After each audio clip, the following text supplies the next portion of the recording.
Hello, fellow humans. Like my shirt, my dad bought me this shirt.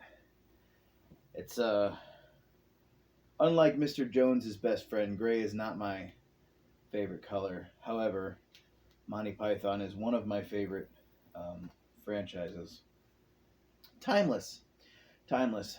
But that's not what I'm here to talk about. Let me do my traditional date stamp. Today is Friday, the 9th of September. Uh, 2023. It is 4:51 p.m. and it's a beautiful day to be alive.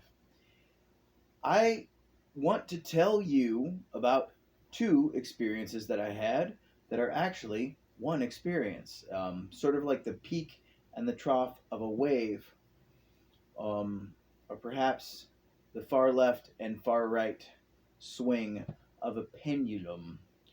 Because I had one very human experience. It was messy. It was moist.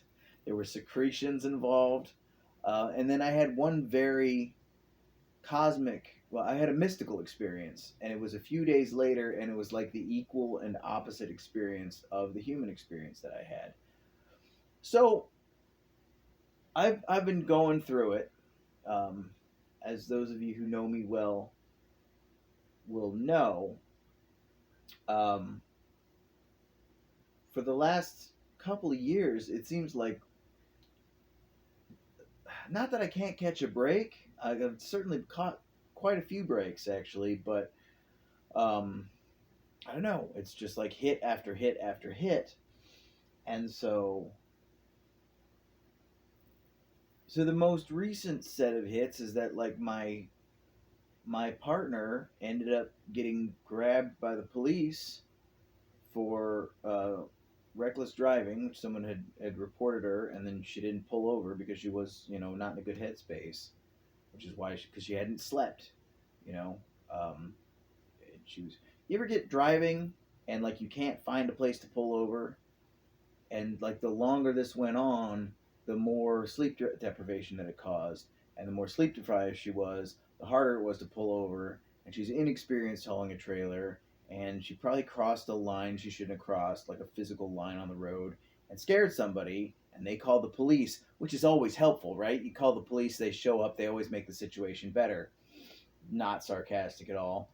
And so she ended up in jail, and this it's caused great hardship on me. I've had to fly to Virginia, and the pirates that had her vehicle and her RV and impound charged me $4,500 because they had towed it across town and held onto it in their backyard. That's certainly $4,500 worth of work, not sarcastic at all. And so, like, well, I had a timer set for something, but it doesn't matter. It was set for break time, and I'm already at work, so we're good. Um, but yeah, like, so this is all backstory. This is why this is the stressors that are building up on me. So I'm dealing with all of these stressors. The place where I work, they're expanding, and so they want more out of me. Which at first I resisted very hard, but then I realized that the way you do anything is the way you do everything, and I started to stagnate at work. And it's actually good that I was challenged. I'm starting to appreciate the challenge of it, and but it's still a stressor, right? And stress isn't bad, but there's like an optimal level of stress, and I am pushing my limits, man. And so what? So the point of this is all of this got me caught up in the story, and it got me like my heart's wide open, and I'm feeling all the suffering in my own life, and then I'm like trying to distract myself, and I'm scrolling reels, and I'm seeing people who are trying to put out positive videos, but I can see the pain in their eyes, and I'm like, weeping in the bathtub. And I'm like, this is no good. It's not good for me to be by myself. I feel like loneliness or solitude is good in the same way an ice bath is good. So, like, if you take your entire day versus your life, and if you take the amount of time you should spend in an ice bath versus the amount of time you should spend alone, I feel like you get a pretty good parallel there. So right, so like if you get into an ice bath and you stay there for the rest of your life, you're going to get hypothermia and you're going to die. But if you get into an ice bath for 2 or 3 minutes, it has incredible beneficial effects for your mood, for your immune system, or all kinds of things. I'm not an expert on it, but like I've seen enough to think that it's probably a good idea. Anti-inflammatory, right? And so, inflammation, like stress, is another one of those things that's not bad. It's part of the system for a reason. But most of us in American society are walking around with too much of both inflammation and stress. And so, if you can reduce either, it's probably good, but you don't want to bring it to zero. There are times when you want inflammation to happen, and there are times when you want to be stressed. Stress is good for you in small doses, and so is inflammation in the right settings. Neither here nor there, not the point. Um, So I do think that you should spend a couple of years alone. Probably after your first like real life heartbreak. You should spend a couple of years after that alone, and it'll be good for you in the same way an ice bath is good for you for a couple of minutes. But if you live alone for the rest of your life, it's probably not good. We're not designed that way. We have emotional needs as humans. We have a need for connection. And so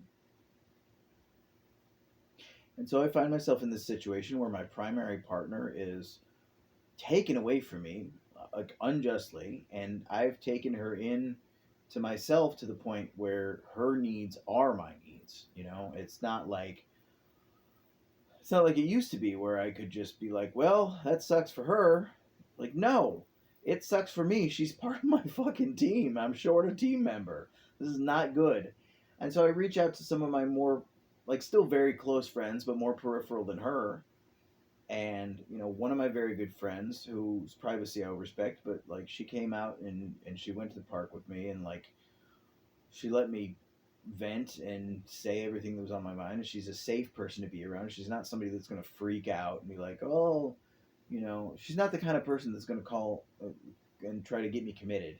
So I can be honest with her, right? Like, you can't be honest with everybody because some people will freak the fuck out and be like, oh, gee, like, you've contemplated death? Oh, well, we should probably call fucking mental health professionals, because according to, mainstream society, if you think about death, and that you're probably fucking up. And it's so unhealthy. The taboo on thought and conversation around death is a main driver of a lot of the problems in our society. But that's my human experience. Is I'm sitting in the park with my friend and I'm just weeping and like pulling out my my snot rag, which I carry in case I have to cry, because like I secrete snot and tears to the point that I need a tool in my toolkit to deal with that type of thing. And it's good. I think if you're not crying, I don't know what you're doing with your emotions. Like, they need to fucking come out. I'm not complaining about the crying. It's very refreshing and very good. And I'm not really complaining about the human experience. I was actually pretty proud of myself and like strangely happy while it was going on, because it's like, yes, I am in great pain and I am in communion with my species, humans,